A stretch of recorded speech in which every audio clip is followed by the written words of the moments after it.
Hello everyone, welcome back to the channel. So today we are continuing with my read aloud series where I read aloud the entire Twilight Saga on this channel, and we are continuing with Midnight Sun by Stephenie Meyer with chapter 21, which is called The Game. But before we begin the reading, I just have to make the quick disclaimer that I do not own any of the text being presented here, nor am I trying to present any of it as my own. This is all simply a read aloud that I'm doing for entertainment purposes, and it's all in fair use. Again, this is Midnight Sun by Stephenie Meyer, and it's chapter 21, which is called The Game. The time always went too quick. The time always went so quickly. Soon Bella would need to eat another meal, and currently there was no food at all in my house. I plan to rectify that in the near future. Time to return to the human world. As long as we were together, it was not a burden, but a joy. So, a meal, a little while to soak up her nearness, and then I'd have to leave her. I expected she would want to talk to Charlie alone before my introduction. But as soon as I turned onto her street, it was clear that my expectations for the afternoon were thwarted. A 1987 Ford Tempo that had seen better days was parked in Charlie's usual spot, and under the meager protection of the porch roof, a boy stood behind a man in a wheelchair. Bella beat him home, the old man thought. That's unfortunate. Hey, it's Bella! The boy's thoughts were much more enthusiastic. I could think of only one reason that Billy Black would be unhappy to see Bella arrive before her father, and that reason involved a broken treaty. I would have confirmation soon enough. Billy hadn't seen me yet. Has he forgotten who the treaty actually protects? I hissed. Bella glanced up at me, confused, though I doubted I'd spoken slowly enough for my words to be intelligible. Jacob saw me in the driver's seat just a second before Billy did. Him again, so she must be dating him. His enthusiasm vanished. No! Billy's thought was a shout, and then a mental groan. No! I heard his half-articulated fears. Should he tell his son to run? Was it already too late? And then his guilt. How did it know? I saw that I was right, that this visit was no innocent social call. Parking the truck against the curb, I locked eyes with the frightened man. This is crossing the line. I enunciated clearly this time. I hoped he could read my lips. Bella understood immediately. He came to warn Charlie? She sounded horrified by the idea.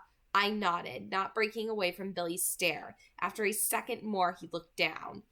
Let me deal with this, Bella suggested. As much as I would have loved to get out of the truck and stalk up to the helpless duo, to lean over them, intimidating, close enough that all the little signs of what I was would feel like they were screaming at the old man, to bare my teeth and snarl a warning in a voice that would sound anything but human, to watch his hair stand on end and hear his heart splutter with panic. I knew it was a bad idea. For one thing, Carlisle wouldn't like it. For another, though the boy was well aware of the legends, he would never believe them unless I got in their faces and flaunted my less human side. That's probably best, I agreed. Be careful, though. The child has no idea. Annoyance flashed suddenly across her face. I was confused until she spoke. Jacob is not that much younger than I am. It was the word child that had offended her. Oh, I know, I teased. Bella sighed and reached for the door handle, no happier about separating than I was. Get them inside so I can leave. I'll be back around dusk, I promised. Do you want my truck? I could walk home faster than this truck moves. She smiled for a second, and then her face fell. You don't have to leave, she murmured. Actually, I do. I glanced at Billy Black. He was staring again, but he looked away quickly when he met my gaze. After you get rid of them, I felt a smile spreading across my face, a little too wide. You still have to prepare Charlie to meet your new boyfriend. Thanks a lot, she moaned. But while she clearly worried about Charlie's reaction, I could see that she would go through with this. She would give me a label in her human world, something to let me belong there. My smile softened.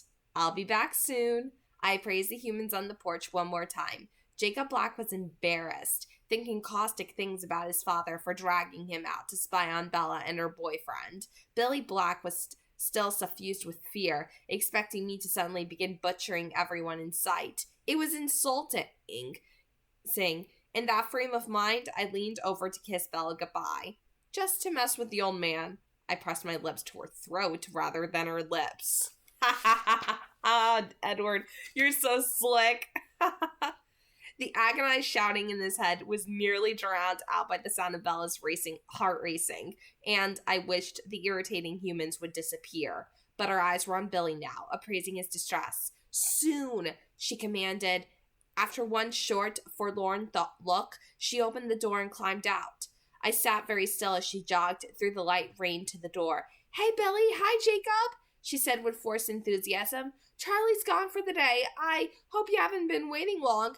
Not long, the man said quietly. He kept glancing at me and then away again. He held up a brown paper bag. I just wanted to bring this up. Thanks. Why don't you come in for a minute and dry off? She acted like she was unaware of his piercing stare, unlocking the door and then gesturing for them to enter, a smile glued to her face. She waited till they were inside the house to follow. Here, let me take that, she said to Billy while she turned to shut the door behind her. Her eyes locked with mine for one instant, and then the door was closed. I quickly moved from Bella's truck to my usual tree before they could reach any windows that had a view of this side of the yard. I wasn't going to leave until the Blacks did. If things were going to get tense with the tribe again, I needed to know exactly how far Billy was willing to go today. Fishing again? Down at the usual spot? Maybe I'll run by and see him. Even more urgent now. I didn't know it had gotten so bad. Poor Bella, she doesn't realize. No, Bella protested sharply at the same time my teeth snapped together. He was headed someplace new, but I have no idea where. Even through the walls, I could hear that her tone was seriously off. Billy also noticed. What's this? She doesn't want me to see Charlie. She couldn't know why I need to warn him. I could see Bella's expression as he analyzed it. Her eyes flashed, her chin lifted stubbornly. It reminded him of one of his daughters, the one who never visited. I need to talk to her alone. Jake, he said slowly, why don't you go get that new picture of Rebecca out of the car? I'll leave it for Charlie, too. Where is it? Jacob's pure, clear thoughts were all gloomy now, replaying the kiss in the truck. It affected him in a much different way than it did his father. He knew she was too old to think of him the way he wished she would, but it depressed him to see the proof. He sniffed once and then winced, distracted. Something's gone rancid in here, he thought, and I wondered if he was reacting to his father's gift in the paper bag. I'd smelled nothing amiss this morning. I think I saw it in the truck, Billy lied smoothly. You may have to dig for it. Neither Billy nor Bella spoke again until Jacob exited the front door, his shoulders slumped and his face down. He trudged to the car, ignoring the rain, and with a sigh, started to sift through a pile of old clothes and forgotten junk. He was still rehashing the kiss, trying to decide how into it Bella was. Billy and Bella were facing off in the hallway. How do I start? Before he could say anything, Bella turned and walked away toward the kitchen. He watched her retreating figure for a second and then followed. The refrigerator door creaked, then rustling ensued. Billy watched as she slammed the fridge and whirled around to face him. He noted the defensive set of her mouth. Bella spoke first, her voice unfriendly. She'd obviously decided there was no point in acting oblivious. Charlie won't be back for a long time. She must be keeping that thing a secret for her own reasons. She needs to know too. Maybe I can say enough to warn her without actually breaking the treaty. Thanks again for the fish fry. Bella's words were clearly a dismissal, but Billy didn't think she looked surprised when he held his ground. She sighed and folded her arms across her chest. Bella, Billy said, his voice no longer casual. It was deeper now, graver. She held as perfectly still as it was possible for a human to stand and wait for him to continue. Bella, he repeated, Charlie is one of my best friends. Yes, he said the words very slowly. I noticed you've been spending time with one of the Cullens. Yes, she said again, barely veiling her hostility now. He didn't respond to her tone. Maybe it's none of my business, but I don't think that is such a good idea. You're right, she retorted. It is none of your business. So angry. His voice turned ponderous again as he considered his wording carefully. You probably don't know this, but the Cullen family has an unpleasant reputation on the reservation. Very careful. He stayed just barely on the right side of the line. Actually, I did know that. Bella's words flew hot and fast, in direct contrast to his. But that reputation couldn't be deserved, could it? Because the Cullens never set foot on the reservation. Do they? This pulled him up short. She knows? She knows? How? And how could she? She couldn't. She can't know the whole truth. The revulsion that colored his thoughts made my teeth grind again. That's true, he finally conceded. You seem well informed about the Cullens. More informed than I expected. Maybe even better than you are? What could they have told her that would make her so defensive of them? Not the truth. Some romantic fairy tale, no doubt. Well, obviously she won't be convinced by anything I have to say. Maybe. He was annoyed to have to agree with her. Is Charlie as well informed? He watched her expression get more evasive. Charlie likes the Cullens a lot. Charlie doesn't know anything. It's not my business, Billy said, but it may be Charlie's. Bella's gaze dissected his expression for a long moment. The girl looks like a lawyer. Though would be my business again, whether or not I think that it's Charlie's business, right? She asked. It didn't really sound like a question. Again, they locked eyes. Finally, Billy sighed. Charlie wouldn't believe me anyway. I can't alienate him again. I need to be able to keep watch on this situation. Yes, I guess that's your business too. Bella sighed and her posture relaxed. Thanks, Billy, she said, her voice softer now. Just think about what you're doing, Bella, Billy urged. Her answer was too quick. Okay. Another thought caught my attention. I'd paid little notice to Jacob's fruitless search, too focused on Billy and Bella's standoff. But now he realized, oh man, I'm a moron! He wanted me out of the way! Full of dismay over how his father might be embarrassing to him, and with a measure of guilty fear that Bella might have told on him about the treaty breaking, Jacob slammed the trunk and loped toward the front door. Billy heard the trunk and knew his time was up. He made his final plea. What I meant to say was, don't do what you're doing. Bella didn't answer, but her expression was gentler now. Billy had a faint moment of hope that she was listening to him. Jacob banged the front door open. Billy glanced over his shoulder, so I couldn't see Bella's reaction. There's no picture anywhere in that car. Jacob grumbled loudly. I guess I left it at home, Billy said. Great, his son retorted with heavy sarcasm. Well, Bella, tell Charlie... Billy waited for a beat before continuing. That we stopped by, I mean. I will, she replied, her voice sour again. Jacob was surprised. Are we leaving already? Charlie's gonna be out late, Billy explained, already wheeling himself toward the door. What was even the point of coming up? Jacob complained internally. Old man is getting senile. Oh, well, I guess I'll see you later then, Bella. Sure, Bella said. Take care, Billy added in a warning voice. Bella didn't answer. Jacob helped his father over the threshold and down the one step of the porch. Bella followed them to the door. She glanced toward the empty truck, then waved once toward Jacob and shut the door while Jacob was still loading his father into the car. Though I would have liked to join Bella and talk over what had just happened, I knew my job wasn't done yet. I heard her stamping up the stairs as I dropped from the tree and cut through the woods behind her house. It was much more difficult to follow the blacks in the daytime while on foot. I couldn't very well pace them along the highway. I ducked in and out of the thicker knots of the forest, listening for the thoughts of anyone close enough to see me. I beat them to the La Push turnoff and chanced a full tilt sprint across the rainy highway, while the only visible car was headed in the other direction. Once I was on the west side of the road, there was plenty of cover. I waited for the old Ford to appear, then ran parallel to them through the dark trees. The two weren't talking. I wondered if I had missed any earlier recommendations from Jacob. The boy's head was busy replaying the kiss again, and he was concluding morosely that Bella had been very into it.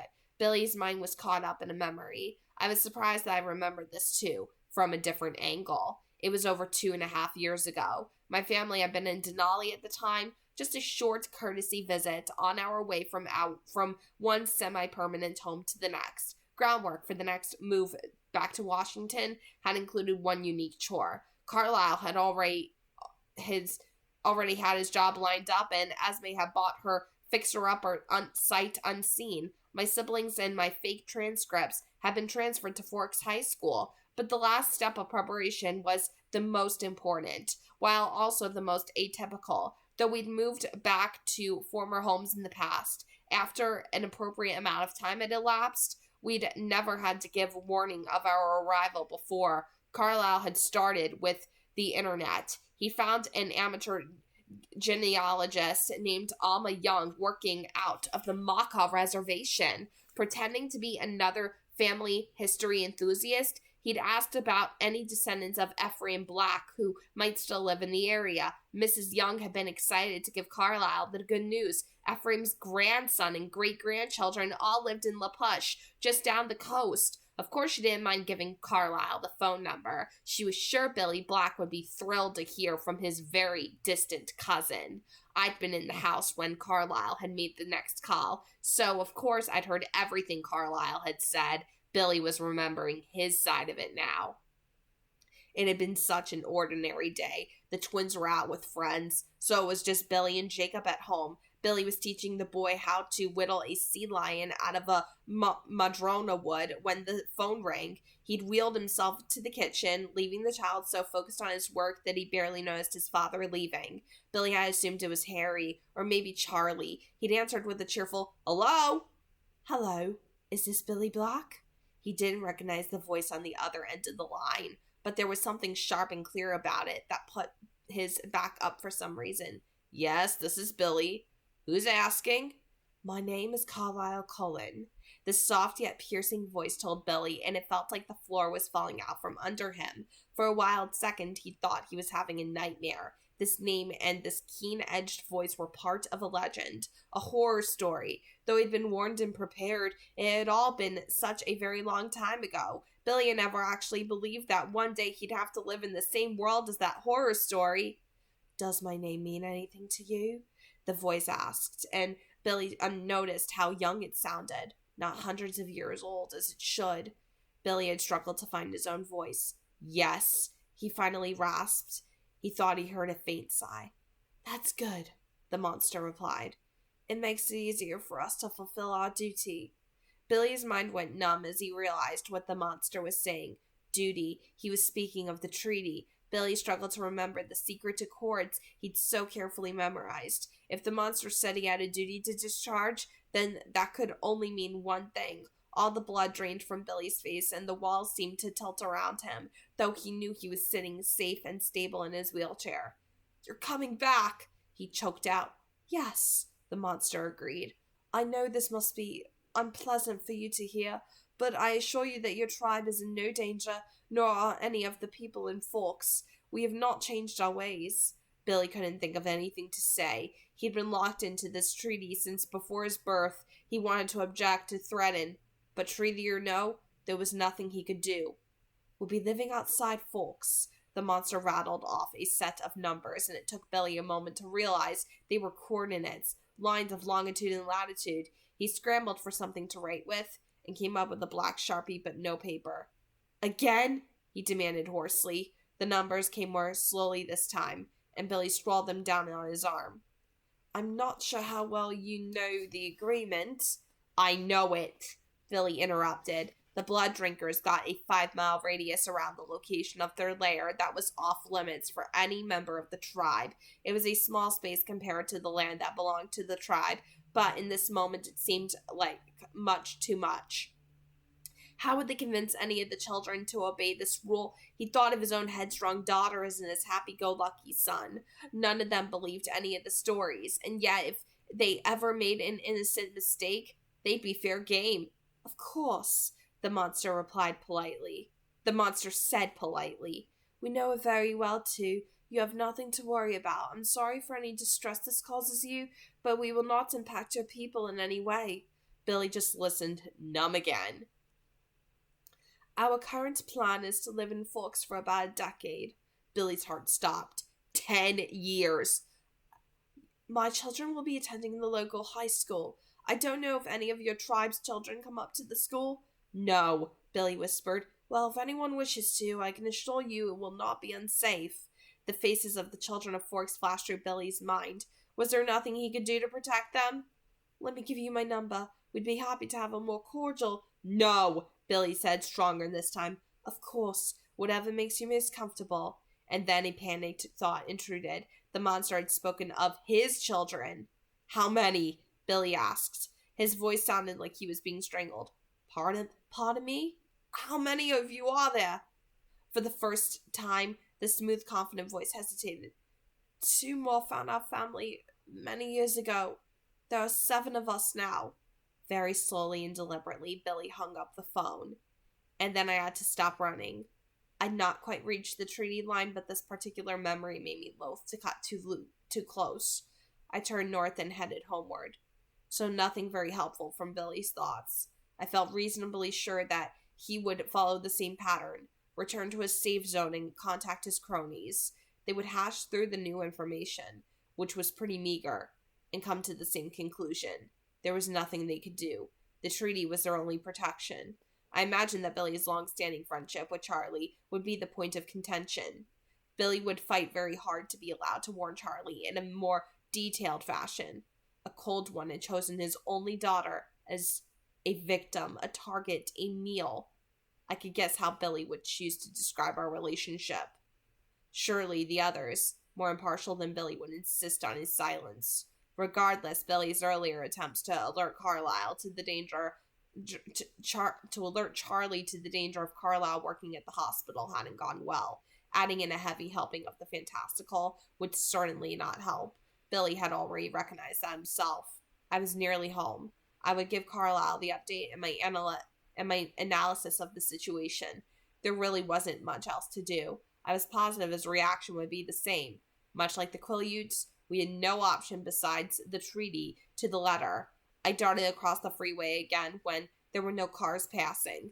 As soon as I was on the drive, I heard the sound of a familiar engine coming from the garage. I stopped dead in the middle of the single lane and waited. Rosalie's red BMW rounded the curve and screeched to a stop. I waved half-heartedly. You know I'd hit you if it wouldn't mess up my car. I'd hit you if it wouldn't mess my car up. I nodded. Rosalie revved her engine once, then sighed. You heard about the game, I guess. Just let me go, Edward. I could see in her mind that she had no destination in mind. She only wanted to be away from here. Emmett will stay. That's enough, isn't it? Please. She closed her eyes and inhaled deeply. I don't understand why this is so important to you. You are important to me, Rose, I said simply. Everyone will have more fun without me. I shrugged. She might be right. I won't be nice. I smiled. I don't require nice. I only asked for toleration. She hesitated. It won't be that bad, I promised. Maybe you'll win the game soundly, make me look bad. One corner of her mouth quirked up as she fought a smile. I get Emmett and Jasper. She always picked the obvious muscle. Deal. She took another deep breath, instantly regretting our agreement. She tried to imagine being in the same place as Bella and struggled. Nothing is going to happen tonight, Rose. She's not making any decisions. She's just going to watch us play a game, that's all. Think of it as an experiment. In that, it might blow up? I gave her a tired look. She rolled her eyes. If it doesn't work, we'll regroup and come up with another solution. Rosalie had a plethora of other situations, most of them profane, but she was ready to surrender. She would try. But I could see that she would not work very hard at being civil. It was a start. I suppose I should change then. With that, she threw her car into reverse and gunned it back toward the house, climbing from 0 to 60 before she was fully out of view. I took the shorter route, straight through the forest. Inside, Emmett was watching 4 different baseball games at the same time on the big screen. His head was turned away, though, listening to the sound of Rosalie's car squealing into the garage. I gestured to the TV. Nothing you'll find there will help you win tonight. You talked Rose into playing? I nodded once, and a huge grin split his face. I owe you one. I pursed my lips. Really? He was intrigued that I clearly wanted something. Sure, what do you want? Your best behavior around Bella? Rosalie flitted through the room and up the stairs, pointedly ignoring us. Emmett thought about my request. What exactly does that entail? Not terrifying her on purpose. He shrugged. Seems fair. Excellent. I'm just glad you're back. The last months had dragged unusually for Emmett, first with my moods and then with my absence. I almost apologized, but I knew he wasn't upset with me now. Emmett lived for the present. Where are Alice and Jasper? Emmett was watching the games again. Hunting. Jasper wants to be ready. Funny thing. Seems like he was excited for tonight more than I would have expected. Funny, I agreed, though I had a little more insight into why. Edward, dear, I can hear you dripping on my floors. Please change into something dry and mop that up. Sorry, Esme. I dressed for Charlie this time, pulling out one of the more impressive rain jackets that I rarely wore. I wanted to look like a person who was taking the weather seriously, concerned about the avoiding the cold and the wet. It was the little details that set humans at ease. Automatically, I tucked my bottle cap into the pocket of my new jeans. While I was mopping, I thought about the short journey to the baseball clearing tonight and realized that after yesterday, Bella might not be too keen on running with me to our destination. I knew there would have to be some running, but the shorter the distance, the better, I assumed. Can I borrow your Jeep? I asked Emmett. Nice jacket, he chuckled. Do try to stay dry and cozy. I waited for an overdone expression of patience. Sure, he agreed. But now you owe me one. I'm delighted to be in your debt. I darted back upstairs to the sound of his laughter. It was a quick conference with Carlisle. Like me, he could see no course of action besides continuing on as we were, and then I was hurrying back to Bella. Emmett's Jeep was in many ways the most conspicuous of our cars, just by sheer size, but there weren't many people out in the downpour, and the rain would make it hard for anyone to see who was driving. People would assume the massive vehicle was from out of town. I wasn't sure how much time Bella would need, so I turned up the street a block from hers to make sure she was ready for me. Before I was even to the end of the street, I could tell Charlie's thoughts were in a dither. She must have begun. I caught a glimpse of Emmett's face in his head. What was that about? I pulled over a patch of forest between homes and let the engine idle. I was close enough now to make out their spoken voices. The nearby houses were not silent, but those other voices, both mental and physical, were easily ignored. I was so attuned to the sound of Bella's voice by now that I could have picked it out over a stadium full of shouting. It's Edward, Dad, she was saying. Is he? Her father demanded. I tried to make sense of what they were saying about me. Sort of, I guess, she admitted. You said last night you weren't interested in any of the boys in town, he remonstrated. Well, Edward doesn't live in town, Dad. And anyways, it's kind of at an early stage, you know? Don't embarrass me with all the boyfriend talk, okay? I was able to put together the thread of the conversation then. I tried to understand from Charlie's emotions how perturbed he was by her revelation, but he seemed extra stoic tonight. When is he coming over? He'll be here in a few minutes. Bella sounded more agitated about this than her father. Where is he taking you? Bella groaned theatrically. I hope you're getting the Spanish Inquisition out of your system now. We're going to play baseball with his family. There was a second of silence, and then Charlie started laughing. You're playing baseball? From Charlie's tone, it was evident that despite her stepfather's occupation, Bella wasn't a huge fan of the sport. Well, I'll probably watch most of the time. You must really like this guy. He sounded more suspicious now. From the flashbacks running through his head, I thought he must be trying to piece together how long this relationship had been going on. He felt newly justified in his suspicions of the night. I revved the engine and made a quick U-turn. She'd finished her prep work, and I was anxious to be with her again. I parked behind her truck and darted up to the doorway. Charlie was saying, You baby me too much. I pressed the doorbell and then flipped my hood up. I was good at passing for human, but it felt a lot more important right now than it usually did. I heard Charlie's footsteps coming toward the door, closely followed by Bella's. Charlie's mind seemed to be vacillating between anxiety and humor. I thought he was still enjoying the idea of Bella willingly being involved in a baseball game. I was almost positive I had it right. Charlie opened the door, his eyes focused at about my shoulder height. He'd been expecting someone shorter. He readjusted, then staggered half a step back. I'd experienced the reaction often enough in the past that I didn't need clearer thoughts to understand. Like any normal human, suddenly standing just a foot away from a vampire would send adrenaline racing through his veins.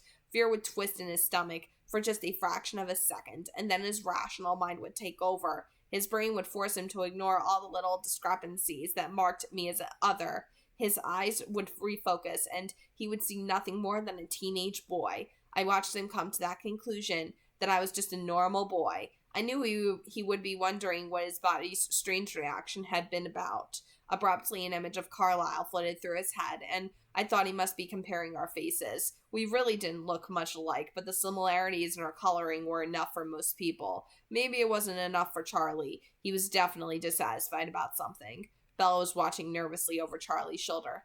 Come on in, Edward. He stepped back and gestured for me to follow. Bella had to dance out of his way. Thanks, Chief Swan. He sort of smiled, almost unwillingly. Go ahead and call me Charlie. Here, I'll take your jacket. I shrugged it off quickly. Thanks, sir. Charlie gestured to the to the small living room a clove. Have a seat there, Edward. Bella made a face, clearly wanting to be on our way. I chose the armchair. It seemed a little forward to take the sofa, where Bella would have to sit next to me, or Charlie would. Probably better to keep the family together for an official first date. Bella didn't like my choice. I winked at her while Charlie was settling himself. So I hear you're getting my girl to watch baseball, Charlie said. Amusement was winning in his expression. Yes, sir, that's the plan. He chuckled aloud now. Well, more power to you, I guess. I politely laughed along. Belle jumped to her feet. Okay, enough humor at my expense. Let's go. Hurrying back to the hall, she shoved her arms into her own jacket. Charlie and I followed. I grabbed my jacket on the way and slipped it on. Not too late, Belle, Charlie cautioned. Don't worry, Charlie, I'll have her home early, I said. He eyed me keenly for a second. You take care of my girl, all right? Bella performed another dramatic groan. It felt more satisfying than I would have thought to say the words, she'll be safe with me, I promise, sir, and be confident that they were true. Bella walked out. Charlie and I laughed together again, though this time it was more genuine on my part. I smiled at Charlie and waved as I followed Bella outside. I didn't get very far. Bella had frozen on the small porch, staring at Emmett's Jeep. Charlie crowded behind me, looking to see what had slowed Bella's determination to escape. He whistled in surprise. Wear your seatbelts, he said gruffly. Her father's voice galvanized her. She dashed to the pouring rain. Okay, I had to answer the phone earlier, so now I completely, don't remember exactly where I left off. I think I left off somewhere around here. Yeah, I remember this part, so I'm just going to continue where I was. All right.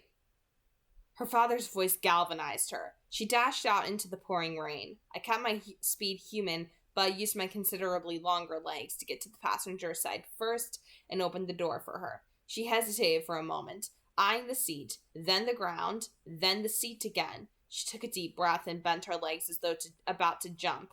Charlie couldn't see much of us through the Jeep's windows, so I lifted her into the seat. She gasped in surprise.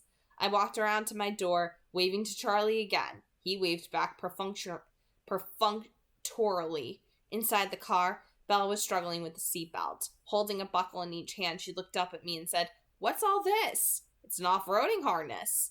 She frowned. Uh-oh. After a second of searching, she found a tongue, but it wouldn't fit into either of the two buckles she tried it with. I chuckled once at her baffled expression, then snapped all her attachments into place. Her heart drummed louder than the rain when my hands brushed across the skin of her throat. I let my fingers trail across her collarbones once before I settled into my seat and started the engine. As we pulled away from the house, she said, sounding a little alarmed, This is a, big Jeep you have. It's Emmett's. I didn't think you'd want to run the whole way, I admitted. Where do you keep this thing? We remodeled one of the outbuildings into a garage. She eyed the empty harness behind my back. Aren't you going to put on your seatbelt? I just looked at her. She frowned and started to roll her eyes, but the expression got stuck mid-roll. Run the whole way? Her voice rose a higher octave than usual. As in, we're still going to run part of the way? You're not going to run, I reminded her. She moaned. I'm going to be sick. Keep your eyes closed and you'll be fine. Her front teeth bit deep into her lower lip. I wanted to reassure her she would be safe with me. I leaned over to kiss the top of her head, and then I flinched. The rain in her hair affected her scent in a way I hadn't expected. The burn in my throat, which had seemed so stable, seized me in a sudden flare. A groan of pain escaped my lips before I could block it. I straightened up at once, putting space between us. She was staring at me, confused. I tried to explain. You smell so good in the rain. Her expression was wary as she asked, in a good way or a bad way? I sighed. Both, always both. The rain pelted the windshield like hail, sharp and loud, sounding more solid than a liquid. I turned onto the off-road track that would take us as deep into the forest as the Jeep would go. It would cut a few miles off the run. Bella stared out the window, seemingly lost in thought. I wondered whether my answer had upset her, but then I noticed how tightly she was bracing herself against the window frame, her other hand gripping around the edge of her seat. I slowed down, taking the ruts in the rocks as smoothly as I could. It seemed as though every method of travel, besides her lethargic dinosaur of a truck, was unpleasant to her. Maybe this bumpy ride would make her less loath to travel the most convenient way. The truck died in a small open space surrounded by close-packed fir trees. There was just enough room to turn the vehicle around in order to head back down the mountain. I shut off the engine and suddenly it was nearly silent. We'd run through the storm. It was just misting now. Sorry, Bella, I apologized. We have to go on foot from here. You know what? I'll just wait here. She sounded breathless again. I tried to read her face to see how serious she was. I couldn't tell if she was really that frightened or being stubborn. What happened to all your courage? I demanded. You were extraordinary this morning. The corners of her lips twisted up into a very small smile. I haven't forgotten the last time yet. I dashed around the car to her side, wondering about that smile. Was she teasing me a little? I opened the door for her, but she didn't move. The harness must still be an impediment. I worked quickly to free her. I'll get those, she protested, but it was already done before she could add, You go on ahead. I considered her expression for a moment. She looked a little nervous, but not terrified. I didn't want her to give up on traveling with me. For one thing, it was the simplest way of getting around. But more than that, before Bella, running had been my favorite thing. I wanted to share it with her. But first I had to convince her to give it another try. Maybe I would attempt a more dynamic form of dazzling. I thought through all our past interactions. In the early days, I'd often misinterpreted her reactions to me, but now I saw things through a new filter. I knew that if I looked into her eyes with a certain intensity, she would often lose her train of thought. And then, when I kissed her, she forgot all kinds of things. Common sense, self-preservation, and even life-sustaining activities like breathing. I considered how to proceed. It seems I'm going to have to tamper with your memory. I lifted her out of the Jeep and set her gently on her feet. She stared at me a little nervous, a little excited. She raised her eyebrows. Tamper with my memory? Something like that. In the past, I'd had the strongest effect on her when I'd been searching most intensely to hear her secret thoughts. Amused by the futility, I tried again. I stared deeply into her clear, dark eyes. My own narrowed, and I struggled fiercely through the silence. Of course, there was nothing to hear. She blinked 4 times fast, her nervous expression shifting to one that was more stunned. I felt I was on the right path. Leaning closer, I placed my hands against the hardtop, one on either side of her head. She took a half step back, pressing herself against the door. Did she need more space? Her chin angled up, her face set at the perfect incline for me to kiss her. Probably not, then. I moved a few inches closer, her eyes closed halfway, her lips parted. Now, what exactly are you worrying about? She murmured. She blinked fast again and took a gasping breath. I wasn't at all sure what I was supposed to be doing about her frequent breathing lapses. Did I need to remind her at intervals? Well, she swallowed, then sucked in another ragged breath. Hitting a tree and dying and then getting sick. I grinned at her order of events, then forced my face back into its former expression of intensity. Slowly, I leaned down and pressed my lips to the small indentation between her collarbones. Her breath caught, and her heart fluttered. My lips moved against the skin of her throat. Are you still worried now? It took her a moment to find her voice. Yes, she whispered, the word unsure. About hitting trees and getting sick. Slowly, I tilted my face up, tracing the length of her throat with my nose and lips. I breathed my next question into the hollow, just under the edge of her jaw. Her eyes slid all the way closed. And now? She was breathing in quick pants. Trees, she gasped. Motion sickness. I brushed my lips up the side of her face, then softly kissed, first one eyelid, then the next. Bella, you don't really think I would hit a tree, do you? My tone was gently chiding. After all, she was the one who thought I was good at everything. Perhaps if I made the question about her faith in me. No, she breathed. But I might. Slow and deliberate, I kissed my way across her cheek, pausing right at the edge of her mouth. Would I let a tree hurt you? My upper lip touched her lower lip with the slightest pressure imaginable. No, she sighed. It was a soft sound, almost a coo.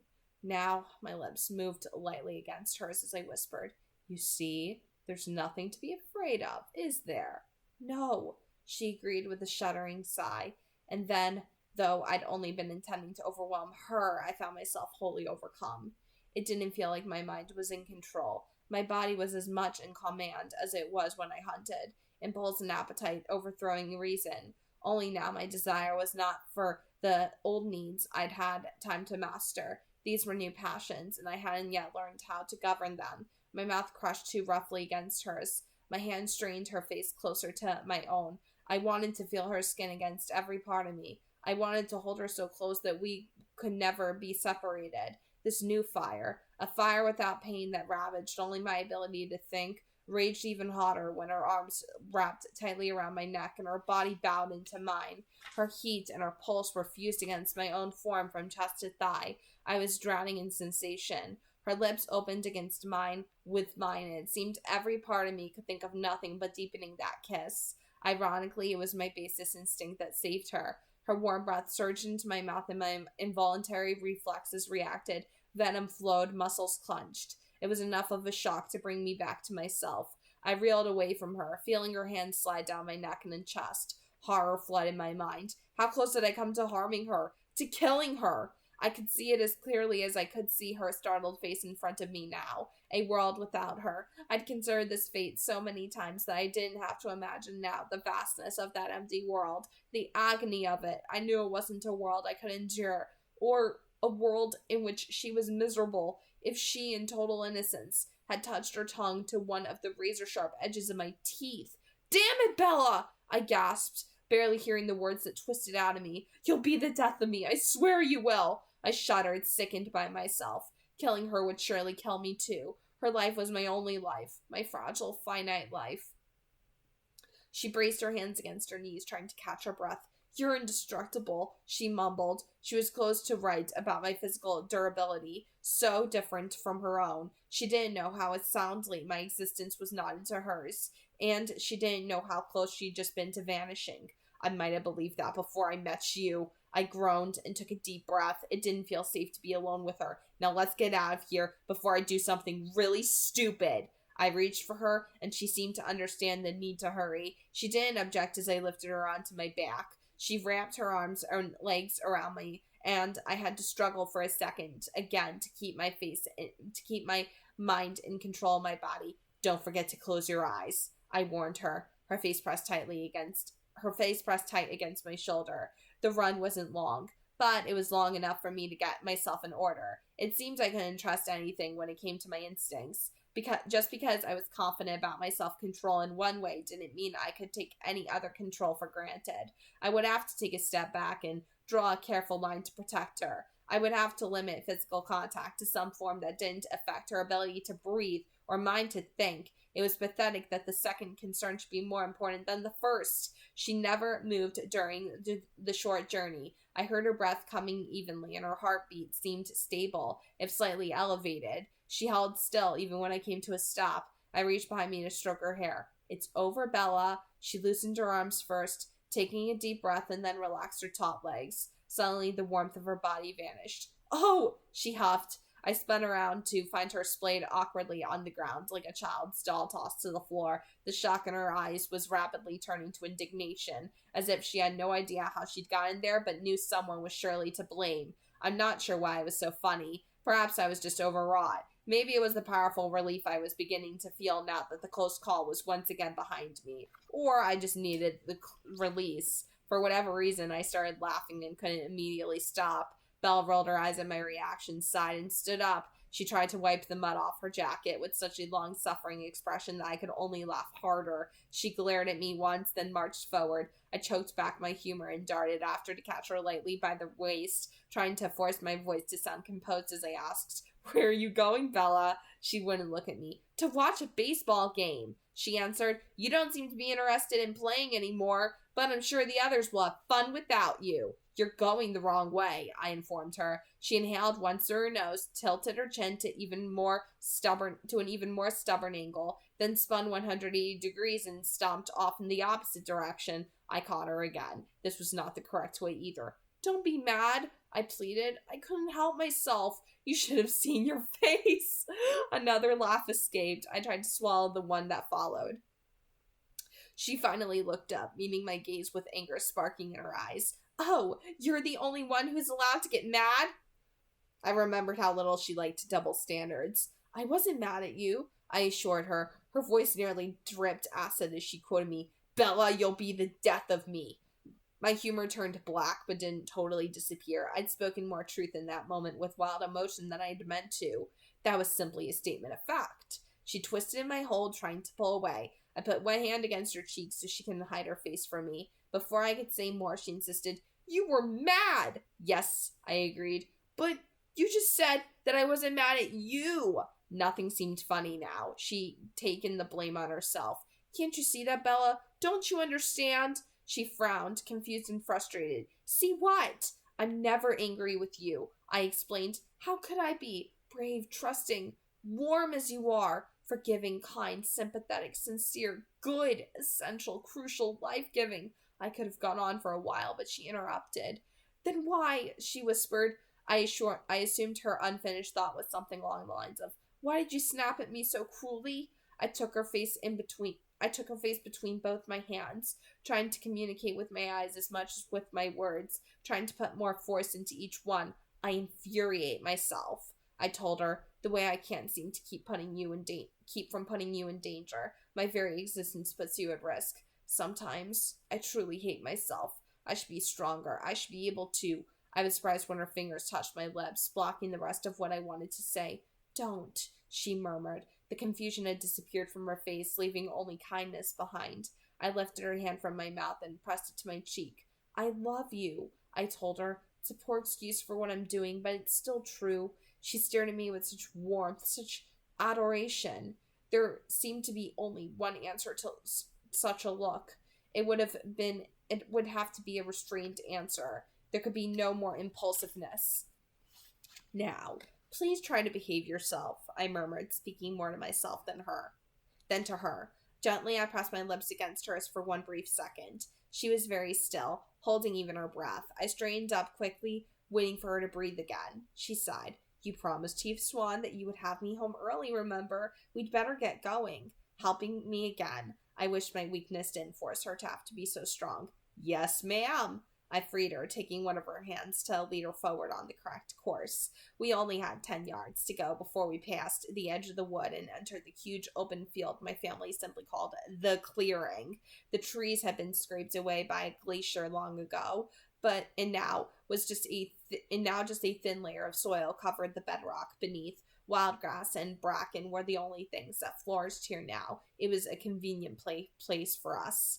Carlisle was setting up the diamond, while Alice and Jasper practiced some new tricks she wanted to perfect. If Jasper decided in advance to run a certain direction, Alice could see his decision and throw to his new position before he telegraphed the move. It didn't give them much of an advantage, but as closely matched as we all were, anything had the potential to make them more competitive.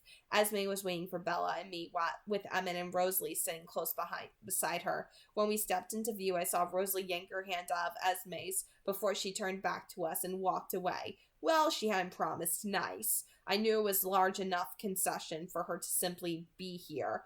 Utterly ridiculous. Esme didn't agree with me. She'd been trying to cajole Rose out of her mood all afternoon without much effect, and she was exasperated.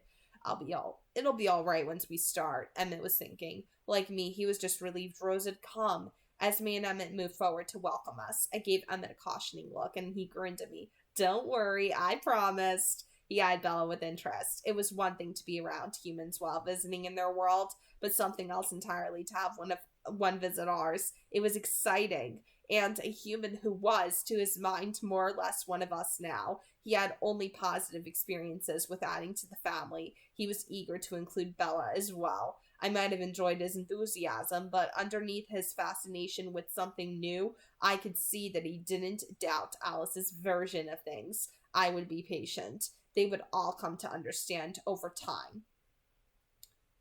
Was that you we heard, Edward?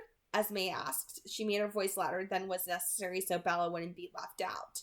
It sounded like a bear choking, Emmett added. Bella smiled shyly. That was him, as Emmett grinned at her, pleased with her gameness to play along. Bella was being unintentionally funny, I explained. Alice was rocketing toward us. I supposed it shouldn't worry me that she was being so herself. She could see better than I could what would frighten Bella and what would not. She skipped to a stop just an arm's length away. It's time! Alice intoned solemnly, working with the oracle vibe for Bella's benefit. Thunder shattered the stillness right on cue. I shook my head. Eerie, isn't it? Emmett murmured to Bella, winking when she looked surprised that he was addressing her. She grinned at him, only a little hesitant. He glanced at me. I like her. Let's go! Alice urged, reaching for Emmett's hand. She knew exactly how long we could get away with playing unrestrained, and she didn't want to waste any time. Emmett was no less eager to get started. Together, they raced toward Carlisle. Can I have a moment with her? I'd like her to be comfortable with me, Esme entreated. I could see how much it meant to her for Bella to see her as a person and a friend, not something to be feared. I nodded, then turned to Bella. Are you ready for some ball? I grinned, easily inferring from Charlie's comments that this evening was an anomaly for her. Well, hopefully we could keep her entertained. Go team? I laughed at her put on enthusiasm and then gave Esme her desired space, chasing after Emmett and Alice. I listened to Esme chatting with Bella as I joined the others. She didn't have any information she wanted to impart or extract. She just wanted to interact with Bella, but I was riveted regardless. I divided my attention between that conversation and the one around me. Edward and I already picked the teams, Rosalie said. Jasper and Emmett are with me. Alice was unsurprised. Emmett liked the odds. Jasper was less enthused. He preferred to work with Alice rather than against her. Carlisle was, like me, pleased at Rosalie's engagement with the game.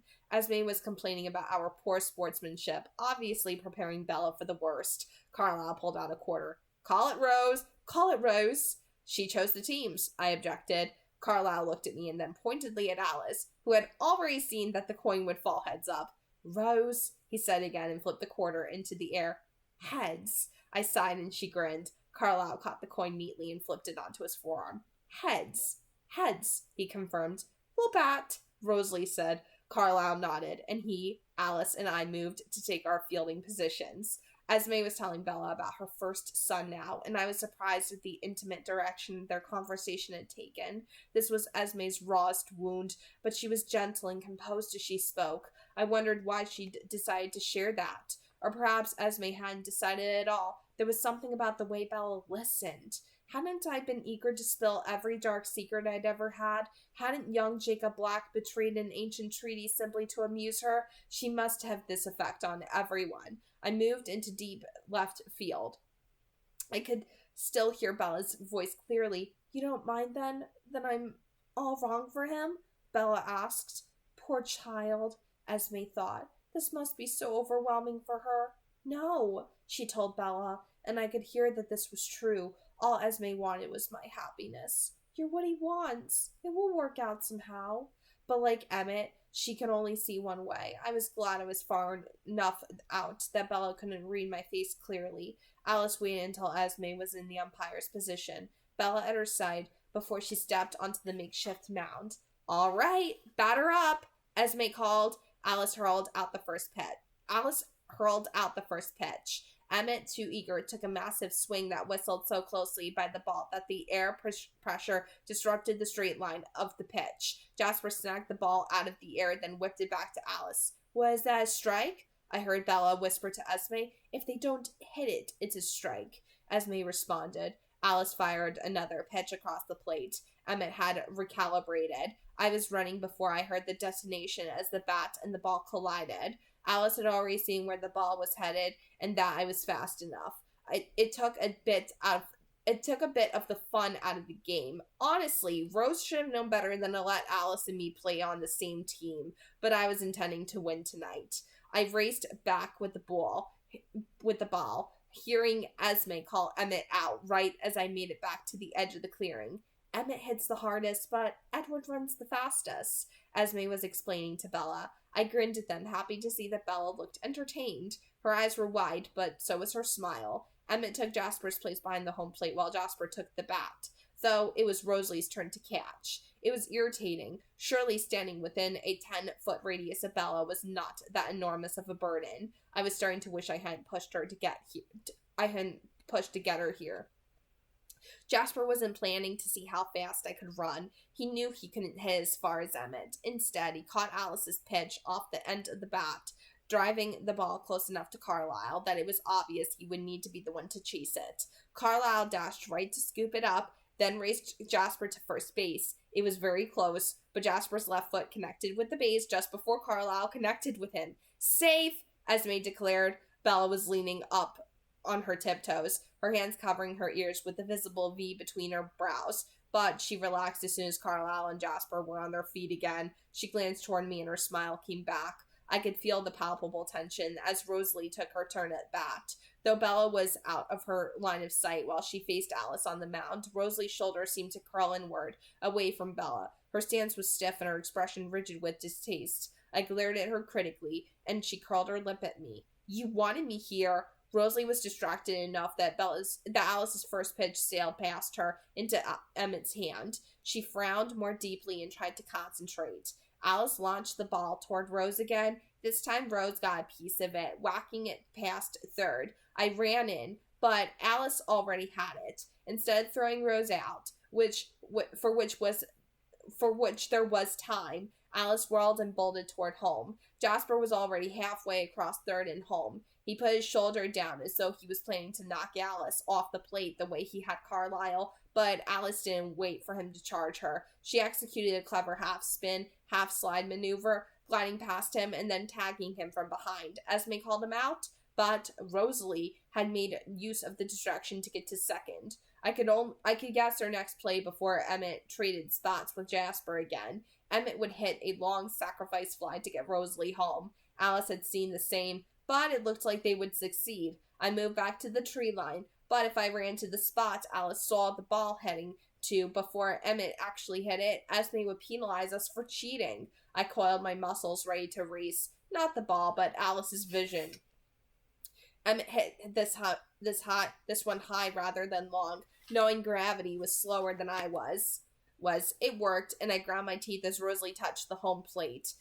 Bella, however, was delighted. She clapped her hands with a huge smile, impressed by the play. Rosalie didn't acknowledge Bella's spontaneous applause. She wouldn't even look at her, instead rolling her eyes at me, but I was surprised to hear that she was ever so slightly softened. I supposed it wasn't that remarkable. I knew how much Rosalie craved admiration. Maybe I should tell her some of the complimentary things Bella had said about her beauty, but she might not believe me. If she would look at Bella now, she would see Bella's obvious marveling. That would probably soothe Rose even more, but she refused to look. Still, it made me more hopeful. A little time and a lot of compliments. We could win Rose over together. Emmett, too, was enjoying Bella's excited amazement. He already liked her more than I'd expected, and he found this game more fun with an animated audience. And just as Rose loved admiration, Emmett loved fun. Carlisle, Alice, and I ran in while Rosalie's team took the field. Bella greeted me with huge eyes and a wide smile. What did you think? What do you think? I asked. She laughed. One thing's for sure. I'll never be able to sit through dull old Major League Baseball again. And it sounds like you did so much of that before. Then she pursed her lips. I am a little disappointed. She hadn't looked disappointed. Why? Well, it would be nice if I could find just one thing you didn't do better than everyone else on the planet. Ugh! Rosalie wasn't the only one who groaned at that, but she was loudest. How long will the goo-goo eyes take? Rosalie demanded. The storm won't last forever. I'm up, I said to Bella. I retrieved the bat from where Emmett had tossed it and walked to the plate. Carlisle crouched behind me. Alice showed me the direction of Jasper's pitch. I bunted. Coward! Emmett growled as he chased down the ball, which was bouncing unpredictably. Rose was waiting for me on second, but I made it in plenty of time. She scowled at me and I grinned back. Carlisle stepped up to the plate and leaned into his stance. I could hear his intention and Alice's prediction that he would be successful. I set myself, every muscle ready to surge. Jasper threw a fast curveball. Carlisle angled his bat perfectly. I wished I could warn Bella to cover her ears. The sound it made when Carlisle connected was not something that could be convincingly explained away as thunder. It was lucky that humans were so unsuspicious that they didn't want to believe in anything unnatural. I was running full out, listening through the echoing boom to the sound of Rosalie racing through the forest. If she moved fast enough, but no, Alice could see the ball landing on the ground. I hit home plate before the ball was halfway to its eventual destination. Carlisle was just rounding first. Bella blinked fast when I came to a stop a few feet from her, as if she hadn't been fully able to follow my run. Jasper! Rosalie called from somewhere still deep in the forest. Carlisle flew past third. The sound of the ball zooming in our direction whistled through the trees. Jasper darted to the plate, but Carlisle slid under him just before the ball smacked into Jasper's palm. Esme called, Safe? Beautiful! Alice congratulated us, holding her hand up for a high five. We both obliged her. We could all hear Rosalie's teeth grinding. I went to stand beside Bella, lacing my fingers loosely through hers. She smiled up at me, her cheeks and nose pink from the cold, but her eyes glowing with excitement. Alice was thinking of 100 different ways to tip the ball as she picked up the bat, but she couldn't see a way past Jasper and Emmett. Emmett was hovering close to third, knowing that Alice didn't have the muscle to outstrip Rosalie's fielding. Jasper pitched a fastball, and Alice drove it toward right field. He raced the ball to first, grabbed it, and tagged the base before Alice could get there.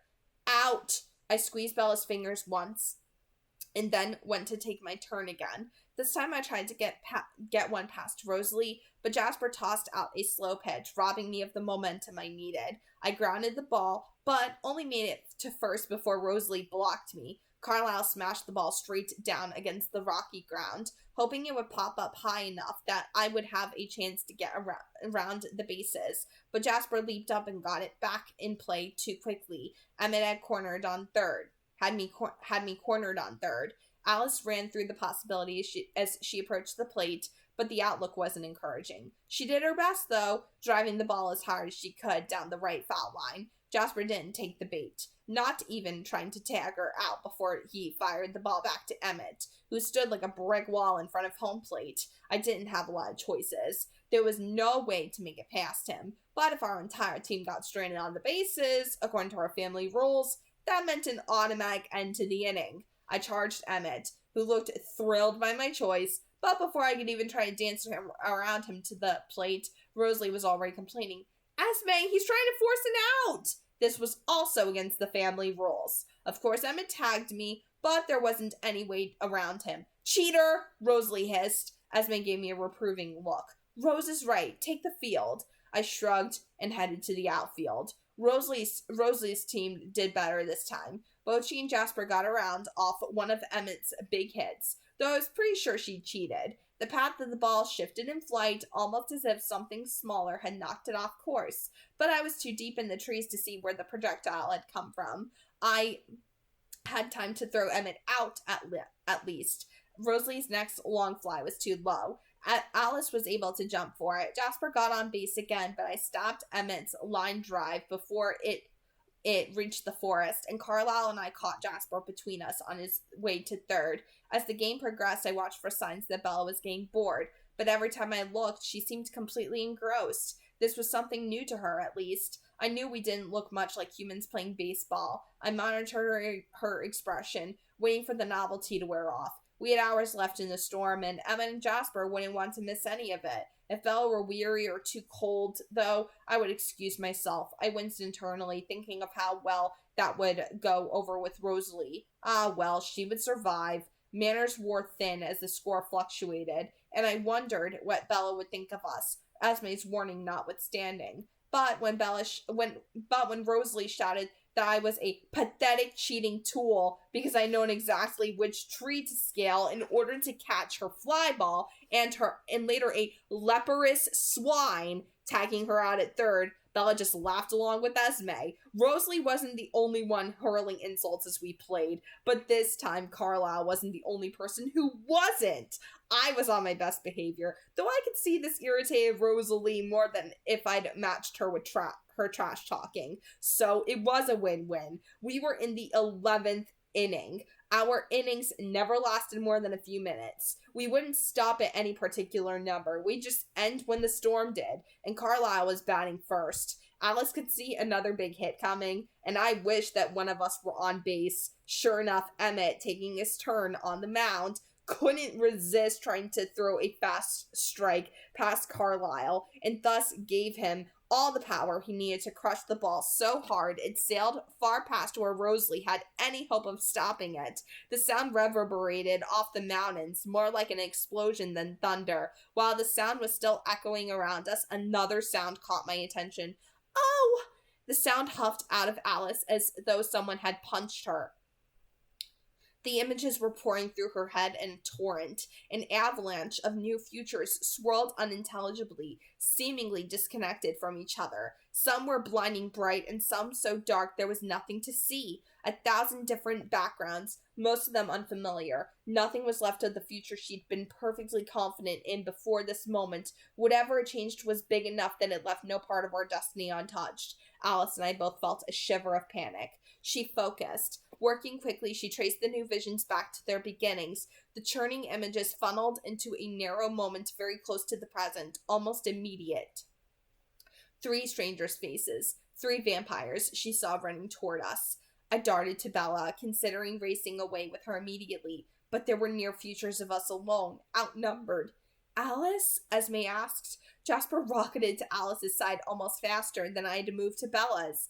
I didn't see, Alice whispered. I couldn't tell. She was comparing visions now, the older ones where, tomorrow night, the 3 strangers would approach the house. It was a future I was prepared for. Bella and I were far away in that vision. Something had changed their plans. She moved forward just a few minutes into this new timeline. A friendly meeting was a possibility, introductions, a request. Alice realized what had happened, but I was fixated on the fact that Bella was there in this vision, quietly in the background. We were all in a tight circle at this point, Alice at our center. Carlisle leaned close, putting one hand on her arm.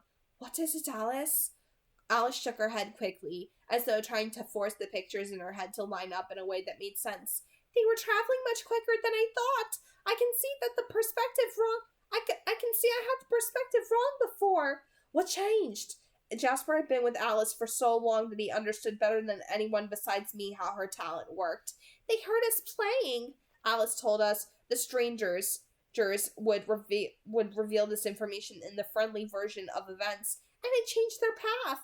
Everyone stared at Bella. How soon? Carlisle demanded, turning toward me. It was not an easy distance for me to hear across. It helped that on a late stormy night like this, the mountains around us were mostly empty of humans. It helped more that there were no other vampires in the area. Vampire minds were slightly more resonant. I could hear them from a greater distance, pinpoint them more easily, so I was able to locate them, aided by the landmarks I'd seen in Alice's vision, but I could only catch the most dominant thoughts. Less than 5 minutes, I told him. They're running. They want to play. His eyes flashed to Bella again. You have to get her away from here. Can you make it? Alice focused on one strand of a possibility for me, trying to escape Bella on my back. Bella didn't slow me down very much. It wasn't the burden of her weight, but the need to move carefully so as to not hurt her had impeded me. But I wouldn't be quite fast enough. The strand tied into the other future I'd seen, us surrounded, outnumbered. The strangers were not so enthusiastic about baseball as to be careless. Alice saw that they would come at the clearing from 3 different angles, surveilling, before regrouping to present at a united front. If any of them heard me running, they would come to investigate. I shook my head. No, not carrying. Carlisle saw its roiled in alarm. Besides, I hissed, the last thing we need is for them to catch the scent and start hunting. How many? Emmett demanded. 3, Alice growled. Emmett snorted. The sound was so at odds with the tension that I could only stare at him blankly. 3? He scoffed. Let them come. Carlisle was considering options, but I could already see there was only one. Emmett was right. There were enough of us that the strangers would have to be suicidal to start a fight. Let's just continue the game. Carlisle agreed, though I didn't need to read minds to hear how unhappy he was with this decision. Alice said they was simply curious. Alice started combing through all the possibilities for an encounter here in the clearing. The image is more solid now that a decision had been made. It looks like the vast majority were peaceable, though they all began with tension. There were a few outliers on the spectrum of outcomes where something ignited a standoff, but those were less clear. Alice couldn't see what would trigger the conflict, some decision yet to be made. She didn't see any stable version that would result in physical combat here, but there was so much she couldn't interpret yet. I saw the blinding sunlight again, and neither of us could understand where she was seeing. I knew Carlisle's decision was the only decision, but I felt sick to my core. How could I have allowed this to happen? Edward, Esme whispered, are they thirsty? Are they hunting now?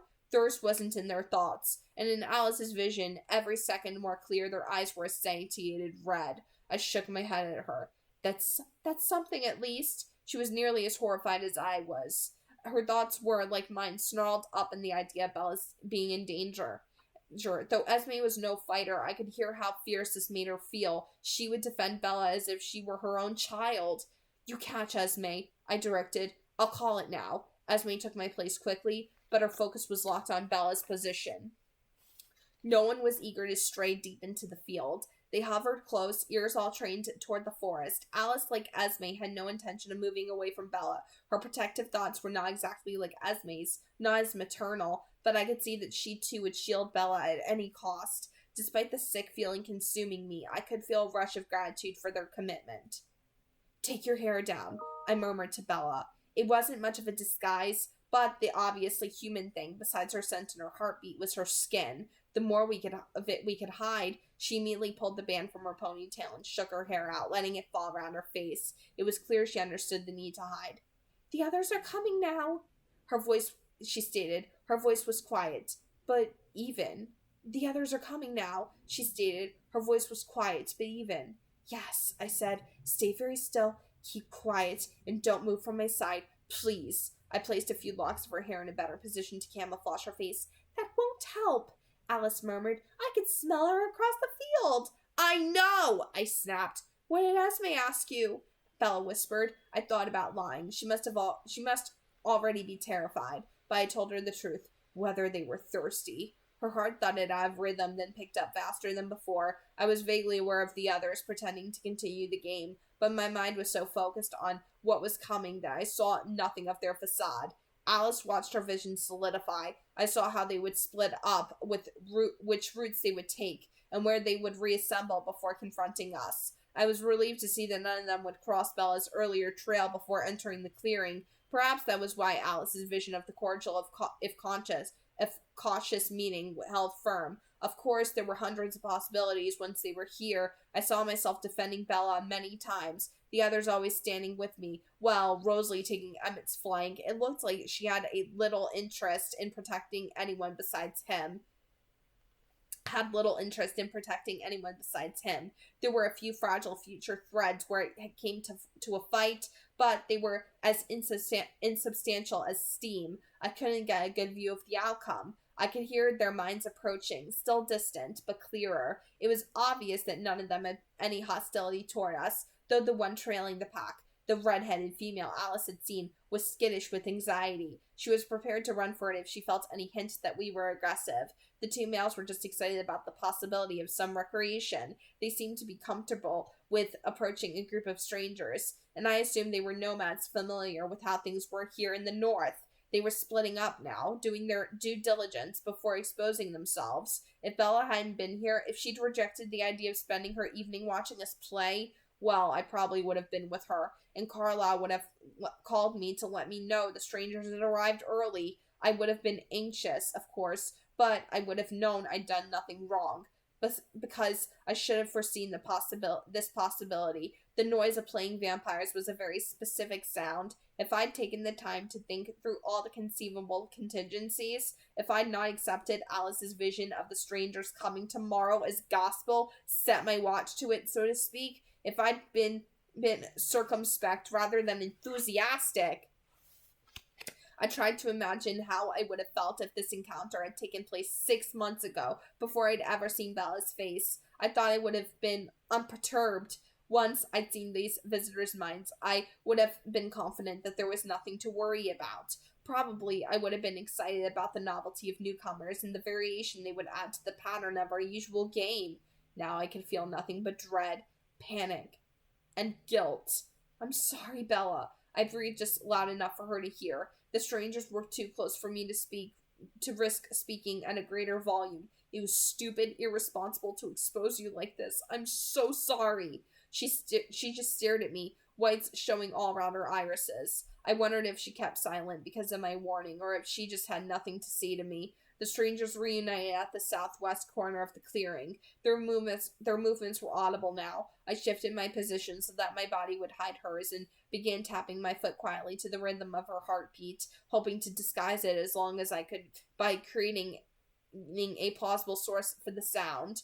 Carlisle turned to face the whisper of their approaching feet, and the others followed his lead. We would not give away any of our advantages, but would pretend to have no more than our extensive vampire senses to guide us. Frozen, motionless, as if we were hewn from the rock around us, we waited.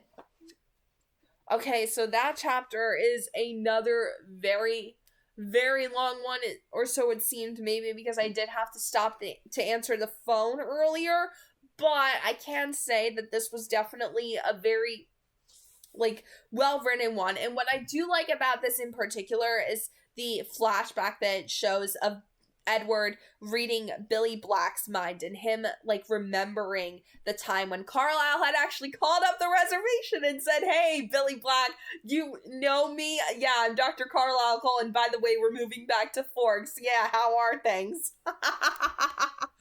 But there are a few Easter eggs here that we do need to point out. There are a few hints here. There are a few. So remember the last name Young that was mentioned here, a girl from the Maca reservation. I have to find where that was because that is a very important Easter egg. The last name Young. That is a name that means something very particular to the story. Okay? So here we go. The Maca reservation. Alma Young. Okay? The last name Young. Could this potentially be a relative of Emily Young? Emily Young, aka Leah and Seth Clearwater's second cousin and Sam Yuli's fiance? Could she be could she be a relative of Emily Young?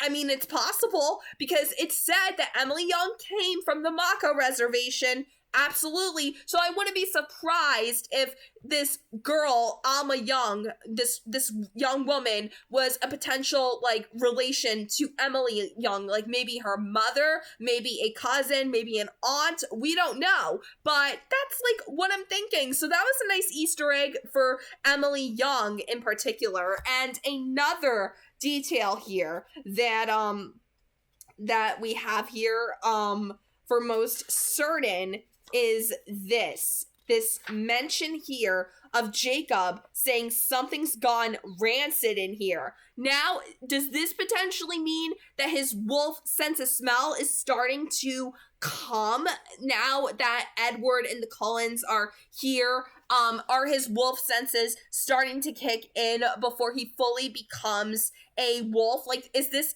like a prenup before he officially phases in New Moon? I mean, potential, because truly, you know, the fact of the matter is that the vampires are said to smell bad to the wolves. So ultimately, Jacob, you know, it would make sense if he were picking up on any particular sense that smelled distinctly vampiric in particular. So yeah, that was a very cool detail in there, and I liked the extended version of the vampire baseball game. Like, that was a lot of fun to be able to read, like, the extensive version of the vampire baseball game, and of course, like, them all hurling insults at each other, calling each other cheaters and everything. Like, that was hilarious to actually read, actually, a little bit, mostly because, like, they do say in the book, Esme says in particular, that the kids love to play dirty, they love to cheat, they love to hurl insults at each other, and we saw a little hint of what that consists of. And I personally love that because it shows them as a real family in a lot of ways, that the way how they play dirty, and they don't play by any traditional rules at all whatsoever.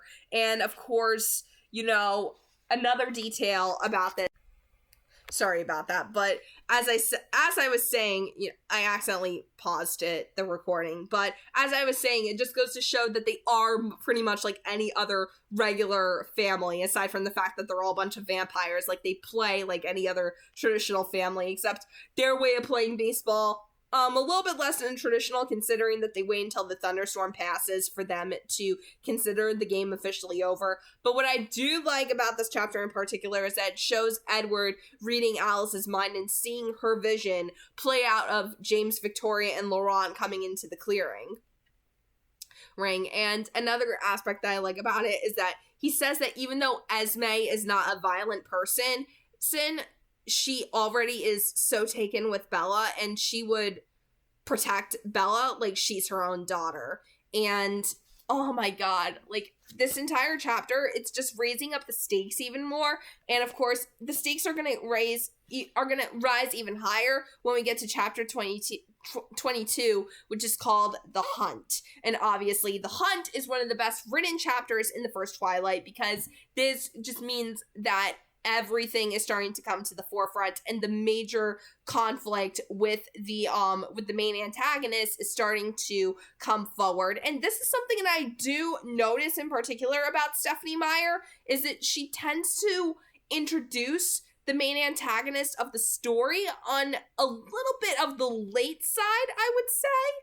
Yeah, because she tends to introduce the villain so much later than any traditional author does. Like, sure, Rick Riordan kind of did that with Luke Castellan in particular in The Lightning Thief, but even so, like, we thought that because the entire time it's like he was hinting at somebody who stole Zeus's Master Bolt and everything, but we thought for sure it was Ares. We thought the villain for sure would have been Hades, but he kind of like threw that for a loop when he threw in that, oh, by the way, Luke is the main villain of the story this entire time. He is the Lightning Thief, and we're going to be seeing even more of that, I would say, in the Percy Jackson television show, because they did say that they're going to be exploring characters' backgrounds in the show that weren't explained in the book, and they're going to be bringing in some stuff a little bit earlier to, you know, push it a little bit further. And of course, they got Lin-Manuel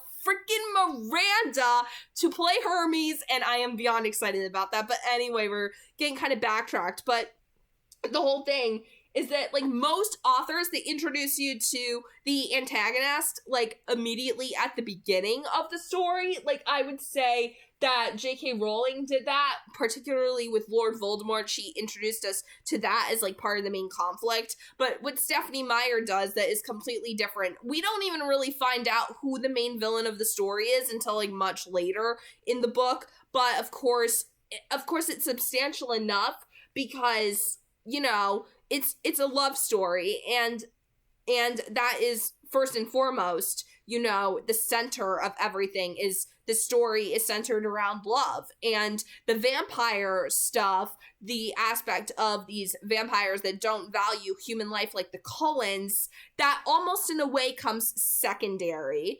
But I almost feel like if she wanted to really improve on her writing, she should introduce like the villain like a little bit sooner in the book, like introduce that as part of the main conflict a lot sooner rather than later, because now it's like, okay, now we know that there is a real problem, because the major problem here is that there are nomads, there are other vampires out there that we learn do not value human life the same way that the Cullens do. And that is one thing that I appreciate about the movie, was that change that they made of it being clear that James, Victoria, and Laurent are hunting humans near Forks or in the area. You know, they killed that police officer, Waylon Forge, in the first movie, and his death wasn't even included in the first Twilight book. In fact, that series of events was made up just for the film, but it added so much more complexity, so much more intensity, and so much more conflict than just a vampire and a human falling in love. And it added so much more richness to the story that I almost like wish that Stephenie Meyer did it the way that the movie did it, and that she didn't, you know, wait so long until she finally introduced like another major conflict, complication, whatever you want to call it. Because I get it, Bella and Edward's love life is a complication, and Billy Black is a complication, but I just wish that she introduced us to the three villains of the story way sooner. But that is my only real complaint. Other than that, this entire chapter was very, very good, and the stakes are just going to be rising even higher. And of course, you know, this being from Edward's point of view, he's going to be constantly obsessing over and making sure that Bella stays as safe as possible. So overall, this chapter was pretty damn amazing. So there you have it. Those are my thoughts on chapter 21, which is called The Game. So if you guys enjoyed the video, you can subscribe. If you just so happen to be new, also be sure to leave a like on it, and be sure to leave your comments down below as well, and let me know what you think of chapter 21, which is called The Game. So God bless, happy viewing, and have a nice day, everyone. See ya!